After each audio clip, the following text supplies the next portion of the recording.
warahmatullahi wabarakatuh. Di sini saya akan menjelaskan 12 macam analisis data. Yang pertama itu adalah C kuadrat.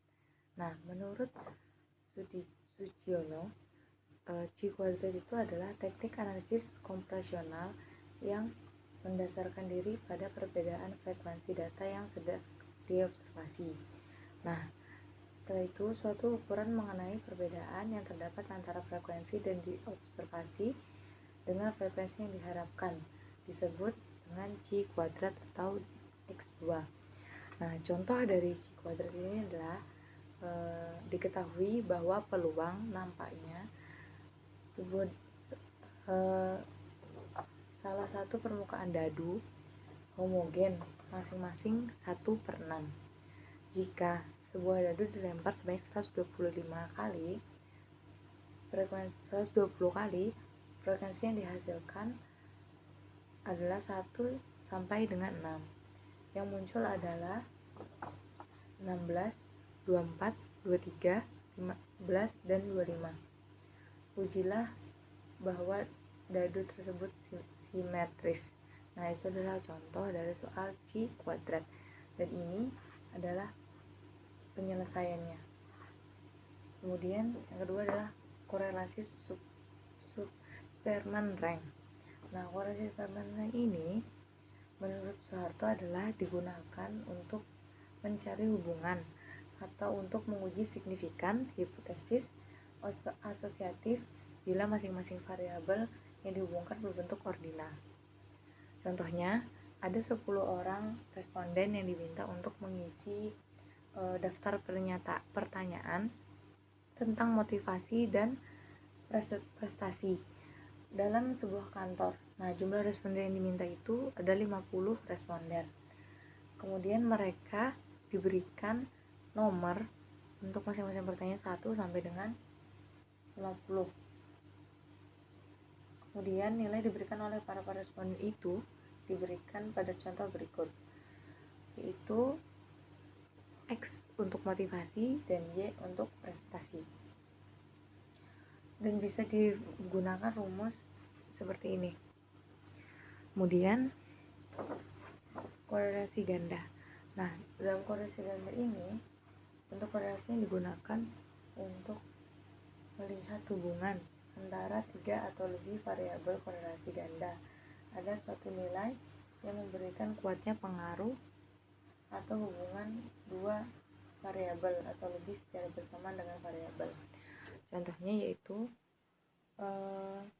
dilakukannya tindak penelitian pada hubungan tingkat percaya diri dan motivasi belajar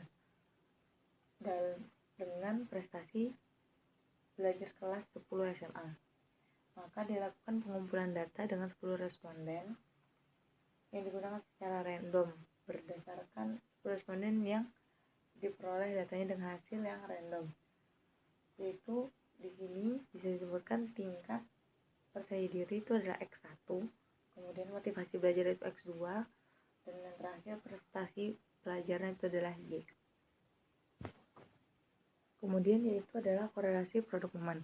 Nah, korelasi produk momen ini adalah salah satu uji korelasi yang digunakan untuk mengetahui keeratan hubungan 2 variabel yang berskala interval atau rasio, di mana dengan uji ini akan mengembalikan nilai koefisien korelasi yang nilai berkisar antara negatif 1, 0, dan 1.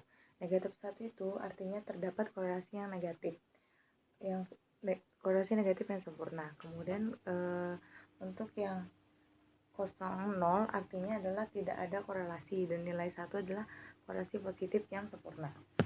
Kemudian regresi ganda. Nah, regresi ganda adalah regresi atau prediksi yang melibatkan lebih dari satu variabel bebas atau prediktor. Istilah regresi itu dapat disebut juga dengan istilah multi-step regression. Nah, atau multi-step berarti jamak atau lebih dari satu. Contohnya adalah pengaruh DER dan NPM terhadap peraturan saham. Kemudian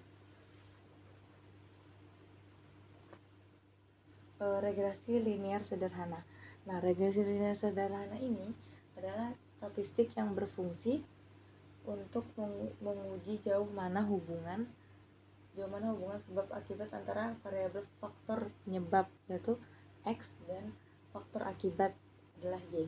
Contohnya adalah hubungan antara lamanya kerusakan mesin dengan kualitas produk yang dihasilkan. Selanjutnya yaitu adalah uji T.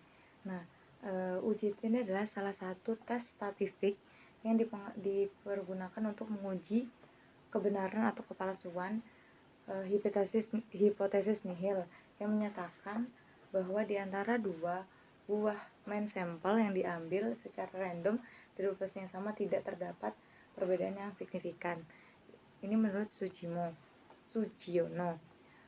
Contohnya adalah siswa kelas 6 sekolah A yang menjadikan sampel penelitian sebesar 50 orang. Maka apabila hasilnya nanti rata-rata tinggi badan 100, jika rata-rata tinggi badan mereka ada 145, maka apakah 145 ini signifikan secara statistik dengan yang 150 cm pada tingkat kepercayaan penelitian 95%. Yang kedelapan yaitu uji beda dua variabel. Nah, ini digunakan untuk menguji dua nilai rata-rata perbedaan dua kelompok. Nah, jadi ini pengujian ini tuh cocok untuk menguji pembanding rata-rata nilai dua kelompok. Contohnya itu adalah penelitian mengapa perusahaan coklat lebih memilih coklat B daripada coklat A. Kemudian yang selanjutnya yaitu ANOVA satu jalur. Nah, ANOVA atau ANOVA ini adalah sinonim dari kata analisis variansi.